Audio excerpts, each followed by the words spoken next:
فراموش نکنید که کمک بکنید. این استودیو خرج دارد عزیزان من، خرج. خب پول باید بدیم که این استودیو چراغایش روشن بماند. من هر جای زندگیمو نگاه میکنم تو هستی. باش یه کاری از ما برمی اومد، کاش دارو بودیم درد نبودیم. مردونه بهت قول دادیم اما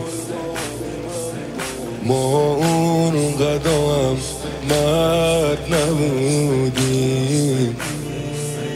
ما اون قدم مرد نبودیم. کاش یار بودیم نه این که سربان، کاش مرهم بودیم